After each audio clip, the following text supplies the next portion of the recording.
काल माझा विधान परिषदची आमदार म्हणून शपथविधी झाला आणि या शपथविधीनंतर आज मी पहिल्यांदा जिल्ह्यामध्ये जात आहे. खरं तर लोकसभेच्या निवडणुकीच्या नंतरच मला वाटतं एकदाच फक्त माझा दौरा झाला आणि पूर्ण महाराष्ट्रातील कार्यकर्त्यांनी तर विधान परिषद जाहीर झाल्यावरच आनंदोत्सव साजरा केलेला आहे आणि आज मी माझ्या जिल्ह्यामध्ये जाते आहे पहिल्यांदा. तर मी सावरगाव भगवान भक्तिगड येथे बाबांचं दर्शन करेन. त्याच्यानंतर मी नारायणगडावर जाईन. त्याच्यानंतर बीड शहरातल्या छत्रपती शिवरायांच्या पुतळ्याचं पूजन करेन. त्यानंतर मी गोपीनाथ गडावर जाईन आणि परळी येथील महामानव डॉक्टर बाबासाहेब आंबेडकरांच्या पुतळ्याचं पूजन करून मग मी माझ्या घरी जाईन.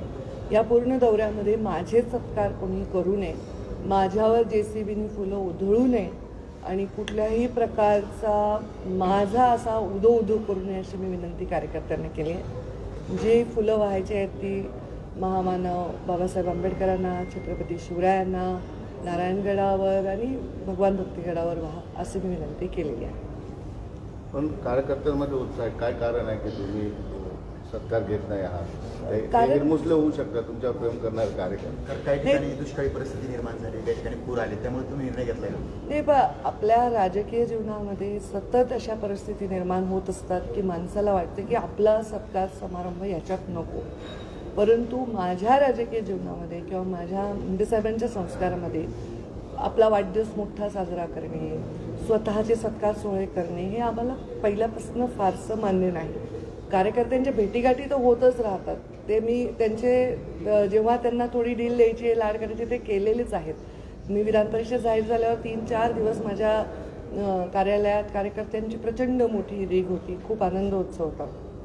आता आपल्याला पुढे एक मोठी जबाबदाऱ्यांनी काम करायचं आहे महायुतीचं सरकार आणण्यासाठी. त्यामुळे आत्ता सत्कार समारंभात वेळ न घालवता काम आपण करायला पाहिजे अशा भावनेनी कार्यकर्त्यांना सांगितलं की भेटी घ्या पण सत्कार सोहळे नको. तरी SC/ST OBC बचाव आंदोलनासाठी प्रकाश आंबेडकर रॅली करतायत, हाके सुद्धा रॅली करतायत, याकडे कसं बघता तुम्ही? मी याकडे सकारात्मकच दृष्टीने पाहते. प्रकाश आंबेडकर साहेब जी रॅली करतात त्यांना मी शुभेच्छा देते. कारण शेवटी वंचितांच्या आवाजासाठी जर कोणी कार्यक्रम घेत असेल आणि त्याच्यामध्ये लोक जोडली जात असतील तर ती स्वागतार्ह गोष्ट आहे. आणि सगळेच करतायत, लक्ष्मणजी हाके देखील करतायत, त्यांच्या त्या उपोषणाला देखील तेव्हा मी भेट दिलेली आहे. माझं असं म्हणणं आहे की हे सगळे चळवळीतून एखादा मुद्दा घेऊन लोकांपर्यंत जात आहेत.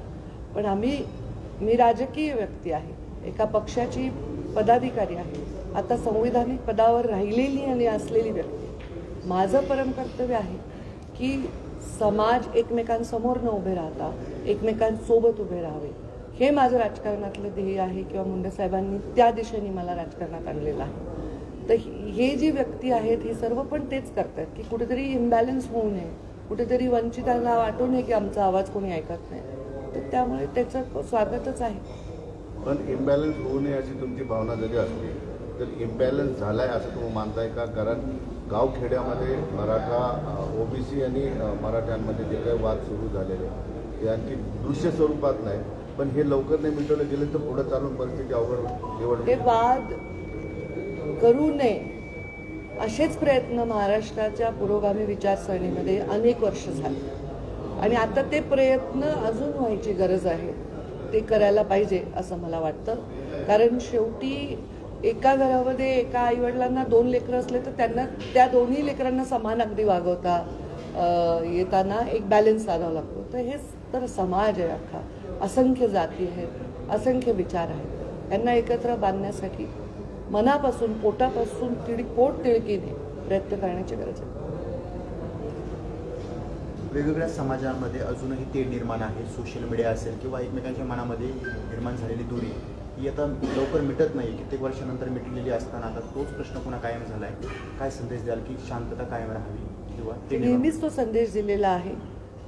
पण आपण जे अनुयायी असतात त्यांना शांत करण्यासाठी त्यांच्या नेत्यांनी बोललं पाहिजे की तुम्ही शांत राहा, तुम्ही आपले मुद्दे मांडा पण गुद्दे वापरू नका, हे सांगणं आवश्यक आहे. आणि तसं वेळोवेळी आम्ही सांगत आलेलो आहोत. मला असं वाटतं की हा एक प्रत्येक गोष्टीचा परिणाम असतो आणि तो परिणामाचा काळ लवकर जावा आणि लवकर लोकांच्या मनामधली दरी कमी व्हावी याच्यासाठी प्रयत्न, जसा खूप मोठा रोग झाला असेल तर थोडं कडू आणि मोठं स्ट्रॉंग औषध द्यावं लागतं, तसं आता एका स्ट्रॉंग मेसेजची गरज आहे आणि आम्ही राज्यकर्त्यांनी ते केलं पाहिजे. शरद पवारांनी छत्रपती संभाजीनगर दौऱ्यावर आले होते. एक अशी भूमिका मांडली जाते की महाविकास आघाडी असेल किंवा विरोधी पक्ष असतील या विषयावर ठामपणे बोलत नाहीये, त्यामुळे हा प्रश्न रखडून पडला असं भाजप वारंवार म्हणतं. हा प्रश्न मिटवण्यासाठी मोठ्या नेत्यांनी एकत्र येणं गरजेचं आहे. एकत्र येणं एका विषयासाठी विचार मांडण्यासाठी गरजेचं आहे. प्रत्येकाचे पक्ष वेगळे आहेत, प्रत्येकाला आपल्या पक्षाची शक्ती वाढवायची आहे. परंतु या जे आत्ता राज्यामध्ये चाललंय या विषयांवर भूमिका काय आहे पक्षांची हे त्यांनी पण मांडलं पाहिजे ना, की त्यांना हे सर्व मान्य आहे का, त्यांच्या आरक्षणाच्या बाबतीतल्या भूमिका काय आहेत हे त्यांनी मांडलं पाहिजे. त्यांनी इतिहासात जे मांडले त्यासारखंच मांडलं तर स्वागत होईल आणि जे पूर्वी मांडले त्याच्यापेक्षा वेगळं मांडलं तर त्याच्यावर नक्कीच लोक रिॲक्ट करतील. त्यामुळे त्यांच्या सगळ्यांचे मांडणे हे फार महत्त्वाचे आहे. सगळ्यात प्रदीर्घ अनुभव असलेले नेते आहेत शरदचंद्रजी पवार साहेब आणि त्यांची याबद्दलची भूमिका काय याच्याविषयी महाराष्ट्राला नक्कीच उत्सुकता आहे.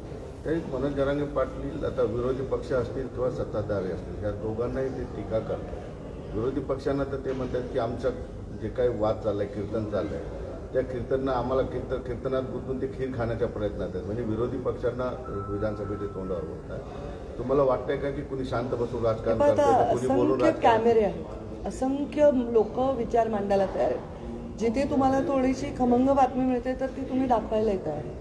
पण माझा मुद्दा आहे मुद्द्याचा काय, मुद्दा काय, जिथे मुद्दा आहे तिथे मी बोलेन. बाकी कोणी काही बोलेल त्या प्रत्येक गोष्टीवर मी प्रतिक्रिया देणं आवश्यक आहे. पण राजकारण होत आहे, ओबीसी मराठा वादावर आता विधानसभेचे निश्चितच होत आहे, सगळेच करतात होत आहे आणि ते रोखलं पाहिजे असं माझं म्हणणं आहे. एक आता राजकीय व्यक्तिमत्व आहे, तुम्ही तुमच्या सगळ्या पावलाकडे लक्ष आहे. मनोज जरांगेंनी सांगितलं की 288 पाडायचे किंवा 288 उभा करायचे, 29 तारखेला उभं राहतात. म्हणजे मनोज जरांगे पाटील आता राजकारणाकडे वळले, थोडक्यात आता लपून नाही राहिले. कसं बघता, आंदोलनाचं रूपांतर झालंय? मी ते काही बघत नाही, कारण जोपर्यंत कोणी पण व्यक्ती ते एकटे नाही, जे बोलतात ते करतात तोपर्यंत त्यावर काय बोलण्यात अर्थ नाही. नुसतं बोलून उपयोग नाही, ते करून दाखवायला पाहिजे.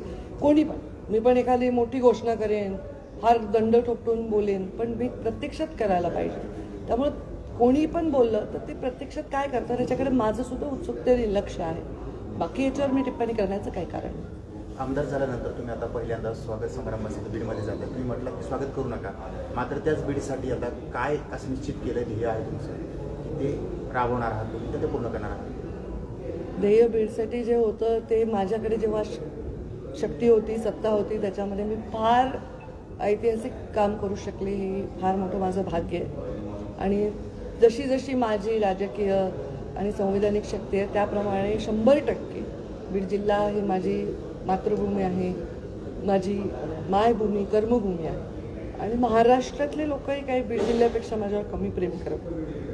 त्यामुळे महाराष्ट्रातील आता विधान परिषद सदस्य म्हणजे सर्व राज्याचा एक प्रतिनिधी आहे, तर राज्यातील वंचितांसाठी योग्य भूमिका, स्ट्रॉंग भूमिका घेताना मी अजिबात मागे पुढे पाहणार नाही. वंचितांना समोरच ठेवून राजकारण करेन. मुळातच संस्कार अंत्योदयाचे असल्यामुळे अंतिम माणसाचा उदय होणं हे राजकारणात आवश्यक आहे, त्याच्यासाठी काम करेन. भाजपमध्ये जुन्या लोकांना आता लॉटरी लागायला लागली असे विरोधकही बोलत आहेत. उदाहरणार्थ तुम्ही असाल, बागडे नाना असेल.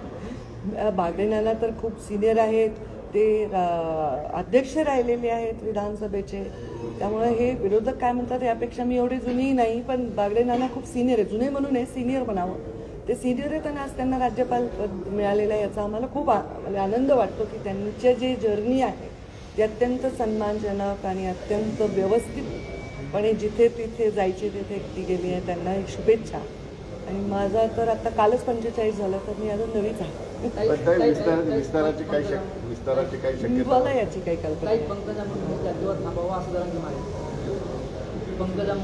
त्यांनी माझ्यावर जो विश्वास दाखवला त्याबद्दल आभार. एबीपी माझा, उघडा डोळे बघा नीट.